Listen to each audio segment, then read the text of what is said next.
Hi, welcome to the Kavita Yadav daily vlogs. ಇದು ಬಂದುಬಿಟ್ಟು ಬುಧವಾರದ vlog ಆಗಿರುತ್ತೆ. ಬಸವ ಜಯಂತಿ ದಿವಸ ಅಂದರೆ ಎಲ್ಲ ಹೆಣ್ಮಕ್ಳಿಗೂ ಗೊತ್ತಿರೋ ಹಾಗೆ ಅಕ್ಷಯ ತೃತೀಯ. ಎಲ್ಲರಿಗೂ ಅಕ್ಷಯ ತೃತೀಯ ಶುಭಾಶಯಗಳು. ಎಲ್ಲರೂ ಏನೇನು ಪ್ಲ್ಯಾನಿಂಗ್ ಮಾಡ್ಕೊಂಡಿದ್ದೀರಾ ಅಂತ ಸ್ವಲ್ಪ ನನಗೂ ಹೇಳಿ. ಯಾರ್ಯಾರು ಗೋಲ್ಡ್ ತೊಗೊಂಡಿದ್ದೀರಾ, ಯಾರ್ಯಾರು ಪೂಜೆಗಳು ಯಾವ್ಯಾವ ಥರ ಮಾಡ್ಕೊಂಡಿದ್ದೀರಾ ಅಂತ. ಒಬ್ಬೊಬ್ರದ್ದು ಒಂದೊಂದು ಥರ ಸಂಪ್ರದಾಯ, ಒಬ್ಬೊಬ್ಬರು ಒಂದೊಂದು ಥರ ವೆರೈಟಿ ಮಾಡ್ಕೊಂಡಿರ್ತಾರೆ. ಈ ಸರಿ ನಮ್ಮ ಮನೇಲಿ ಬೆಳಗ್ಗೆ ಪೂಜೆ ಮಾಡಿಬಿಟ್ಟು, ಗೋಲ್ಡು ಸಿಲ್ವರ್ ಅಂತ ಏನೂ ಇಲ್ಲ, ಆಗಲೇ ಒಂದು 2 ಇಯರ್ಸಿಂದ ಏನು ತೊಗೋತಿಲ್ಲ ನಾನು ಗೋಲ್ಡ್ ಅಂತ. ಬೇರೆ ಐಟಮ್ಸ್ನ ತೊಗೋತೀನಿ, ಮನೆಗೆ ಅವಶ್ಯಕತೆ ಇರೋದನ್ನು ತೊಗೋತಿದ್ದೀನಿ. ಹಾಗಾಗಿ ಗೋಲ್ಡೇ ಸಿಲ್ವರು ಏನೂ ತೊಗೋತಿಲ್ಲ. ಇವತ್ತು ಒಂದು ಪ್ರೋಗ್ರಾಮ್ ಇದೆ. ಪ್ರೋಗ್ರಾಮ್ ಮೀನ್ಸ್ ಒಂದು ನಮ್ಮ ತಂಗಿದು ಸೀಮಂತ ಇದೆ. ಅದಕ್ಕೋಸ್ಕರ ಬೇಗ ಎದ್ದು, ನಿಮಗೆ ಗೊತ್ತಲ್ವ ನಮ್ಮ ಕಸಿನ್ಸ್ ಎಲ್ಲರೂ ಜೊತೆಯಲ್ಲೇ. ಅವಳು ನಮ್ಮ ಕಸಿನ್ನೇ. ಇವತ್ತು ಅವಳದು 5ನೇ ತಿಂಗಳದು ಸೀಮಂತ. ಊರಿಗೆ ಹೋಗಿ ಸೀಮಂತ ಮಾಡಿಬಿಟ್ಟು ಅವಳನ್ನ ಬೆಂಗಳೂರಿಗೆ ಕರ್ಕೊಂಬರಬೇಕು. ಹಾಗಾಗಿ ನಾವೆಲ್ಲ ಇವತ್ತು ಹೊರಟಿದ್ದೀವಿ. ಮುಂದೆ ಹೋಗ್ತಾ ಹೋಗ್ತಾ ಗೊತ್ತಾಗುತ್ತೆ ಯಾರೆಲ್ಲ ಹೋಗಿದ್ವಿ, ಹೆಂಗೆಲ್ಲ ಎಂಜಾಯ್ ಮಾಡಿದ್ವಿ ಅಂತ. ಒನ್ ಡೇನ ಇಷ್ಟೊಂದು ಸಂತೋಷವಾಗಿ ಕಳಿಬೋದು ಅಂತ ಗೊತ್ತಾಗಿದ್ದು ಆಫ್ಟರ್ ಲಾಂಗ್ ಟೈಮ್. ನಾವು ಯಾವಾಗಲೂ ಹೀಗೆ ಇರ್ತೀವಿ, ಜೊತೆಲೇ ಹೋಗ್ತಿರ್ತೀವಿ. ಬಟ್ ತುಂಬ ದಿನ ಆದಮೇಲೆ ಈಗ ಮತ್ತೆ ಅಂಥದ್ದೊಂದು ಲಾಂಗ್ ಜರ್ನಿ ಮತ್ತು ಎಂಜಾಯ್ಮೆಂಟು ನೋಡ್ತಾ ನೋಡ್ತಾ ನಿಮಗೆ ಅರ್ಥ ಆಗುತ್ತೆ.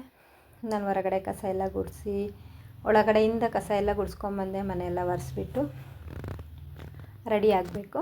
ಇನ್ನು ಮಕ್ಕಳು ಯಾರೂ ಎದ್ದಿಲ್ಲ. ನಮ್ಮ ಹಸ್ಬೆಂಡು ಆಲ್ಮೋಸ್ಟ್ ಯಾರೂ ಜೆಂಟ್ಸ್ ಬಂದಿಲ್ಲ, ಬರೀ ಹೆಣ್ಮಕ್ಳ ಸೈನ್ಯನೇ ಹೊರಟಿರೋದು. ಎಲ್ಲ ಹೆಣ್ಮಕ್ಳೇ. ಗಂಡು ಮಕ್ಕಳು ಅಂದರೆ ಚಿಕ್ಕವ್ರು ಬಿಟ್ಟು ದೊಡ್ಡವ್ರು ಯಾರೂ ಇಲ್ಲ. ನಾವೆಲ್ಲನೂ ಹೆಂಗಸರ ಸಾಮ್ರಾಜ್ಯನೇ ಹೊರಟಿರೋದು. ನಿಮಗೆ ಗೊತ್ತಾಗುತ್ತೆ ಮುಂದೆ.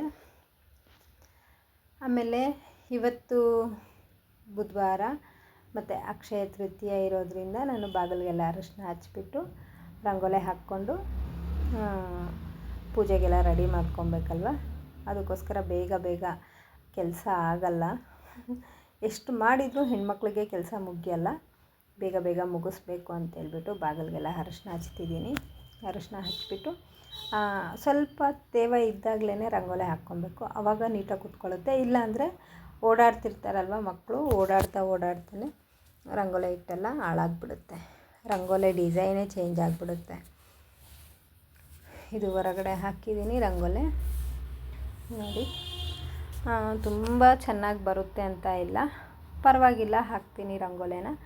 ಅಲ್ಲೇ ಹೊರಗಡೆ ಅದನ್ನು ಹಾಕ್ಬಿಟ್ಟು ಈ ಥರ ಮಾಡಿದ್ದೀನಿ ನೋಡಿ. ಇನ್ನು ನನ್ನ ಮಗ ಮಲ್ಲಿಗೆ ಇದ್ದಾನೆ. ಮನೆ ಕೆಲಸ ಎಲ್ಲ ಮುಗೀತು, ದೇವ್ರ ಪೂಜೆ ಎಲ್ಲ ಮುಗೀತು. ನಾನು ಈ ಥರ ರೆಡಿಯಾಗಿದ್ದೀನಿ ಸಿಂಪಲ್ಲಾಗಿ. ನಾನು ರೆಡಿಯಾದೆ, ಆಯಿತು. ಟೈಮು 5:45 ಆಗೋಯಿತು. 5:45 ಆಗಿದ ತಕ್ಷಣ ನಾನು ರೆಡಿಯಾಗಿ ಬೇಗ ಎಲ್ಲರೂ ಎದ್ದು ಸ್ನಾನ ಮಾಡಿಕೊಂಡು ನನ್ನ ಪೂಜೆ ಟೈಮ್ಗೆ ಅವರು ಬಂದರು. 5:15ಗೆಲ್ಲ ನಾನು ಪೂಜೆ ಮಾಡಿದೆ. ಇದು ನನ್ನ ಪೂಜೆ ಮಾಡಿರೋದು ಈ ಥರ ಸಿಂಪಲ್ಲಾಗಿ ಅಕ್ಷಯ ತೃತೀಯಗೆ ಪೂಜೆ ಮಾಡ್ಕೊಂಡಿದ್ದೀನಿ. ಇದು ರಂಗೋಲೆ ಹೊರಗಡೆ ಅಂದರೆ ದೇವ್ರ ಮನೆ ಬಾಗಿಲ ಹತ್ರ ಹಾಕಿರೋದು. ನಿಮ್ಗೆ ಯಾವಾಗಲೂ ಹೇಳ್ತೀನಿ, ನಾನು ಸಿಂಪಲ್ಲಾಗೆ ಹೂವು ಇಟ್ಟು ಪೂಜೆ ಮಾಡ್ತೀನಿ ಅಂತ. ಆಯಿತು ನೋಡಿ, ನಾವು ಹೊರಟ್ವಿ. ನಾನು, ನನ್ನ ಮಗಳು, ನನ್ನ ಮಗ ಇಲ್ಲಿಂದ ಹೊರಟ್ವಿ. ಅಲ್ಲಿಂದ ನಮ್ಮಮ್ಮ ಅವ್ರನ್ನೆಲ್ಲ ಪಿಕಪ್ ಮಾಡಿಕೊಂಡು ಹೊರಟಿದ್ದೀವಿ ನೋಡಿ. ಇದು ನಮ್ಮ ಮಿನಿ ಸೈನ್ಯ ಹೊರಟಿದೆ. ಮುಂದಿನ ವ್ಲಾಗಲ್ಲಿ ನೋಡಿ.